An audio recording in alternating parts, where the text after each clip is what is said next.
কাৰণ এইটো কাৰণে মাত মাতিব নোৱাৰে, কাৰণ হাইকমাণ্ডে তেখেতৰ মুখত আপোনাৰ ব্লেডটি মাৰি থৈ দিয়া। আসসালামু আলাইকুম, আশা কৰোঁ আপোনালোকে ভালে আছে। মই এটা বিশেষ আলোচনা কৰিবৰ কাৰণে পুনৰবাৰ মই ফেচবুকত আহিলোঁ।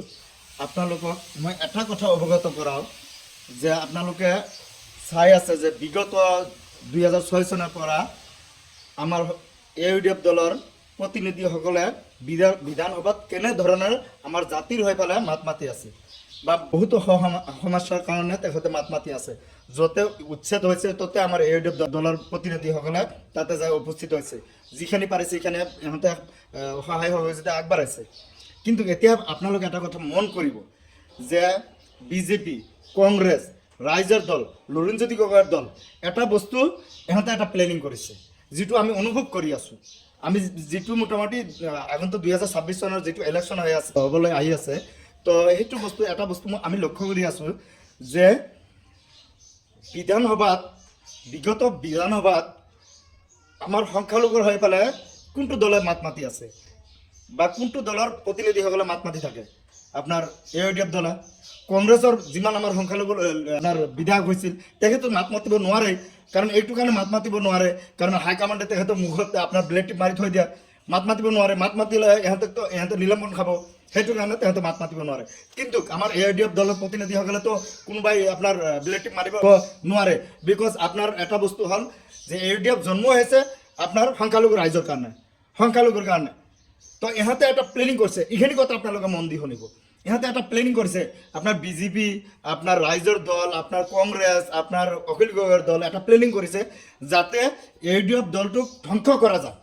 সেইটো প্লেনিং কৰি পেলাই আজি অখিল গগৈক লগাই দিছে সংখ্যালঘুৰ মাজত, যে আপুনি সংখ্যালঘুৰ মাজত লাগি থাকক। যদি সংখ্যালঘুৰ মাজত যাই পেলাই আপুনি এটা কাম কৰক, কোনো পদ্ধতিত যদি AUDF দলৰ প্ৰতিনিধিসকলে আপোনাৰ জয়যুক্ত হৈ আহিব নোৱাৰে, আহিলে কিন্তু মোটামুটি জাতিৰ হৈ পেলাই ইহঁতে জাতিটোক আমি একো কৰিব নোৱাৰিম।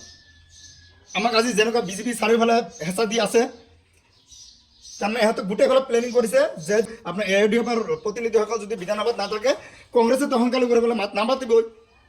তো গতিকে 1 নম্বৰ প্লেনিং হ'ল AUDF তালাচাবিক ধ্বংস কৰিব লাগে, মেইন উদ্দেশ্য হ'ল এইটো। আৰু আপোনালোকে জানে, আপোনালোকে মই এইটো বস্তু কৈ আছোঁ, আপোনালোকে মোৰ কথাটো সঁচা না মিছা আপোনালোকে এটা বস্তু লক্ষ্য কৰিব যে বিগত 7 তাৰিখে আপোনাৰ অখিল গগৈ ডাঙৰীয়া আহি পেলাই আমাৰ দলগাঁও সমষ্টিৰ অন্তৰ্গত আপোনাৰ নেপালী বজাৰত মিটিং এটা কৰি গৈছে। নহয়, এটা মিটিং নহয়, অলৰেডি দলগাঁও সমষ্টিত আহি পেলাই তেখেতে 2টা মিটিং কৰি গৈছে। আপোনালোকে এইটো বস্তুটো জানে না নাজানে? আৰু যিজনে জানে আপোনালোকে কথাটো মন দি শুনিব।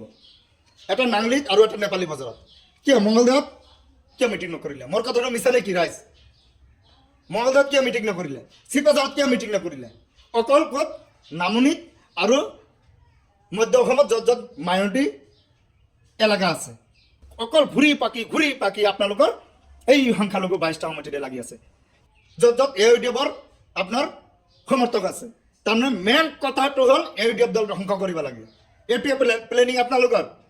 শ্ৰদ্ধাৰ ৰাইজ, আপোনালোকে ইহঁতৰ প্লেনিংটো যদি ভুল যায় জাতিটো মোটামুটি ধ্বংস হৈ যাব। গতিকে আমাৰ জাতিৰ হৈ মাত মাতা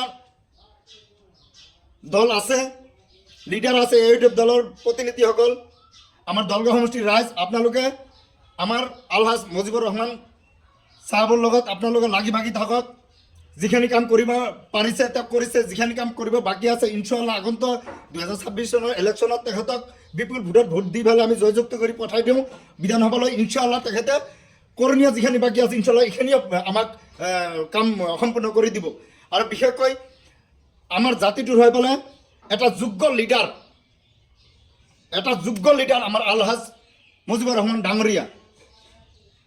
আপোনালোকে অখিল গগৈ, লুৰিণজ্যোতি গগৈ আৰু আপোনাৰ গৌৰৱ গগৈৰ কথাত ভুল নাযাই পেলাই আপোনালোকে আমাৰ AUDF দলৰ লগত সকলোৱে লাগি ভাগি থাকি আমাৰ জাতিটোৰ কাৰণে সকলোৱে কাম কৰক।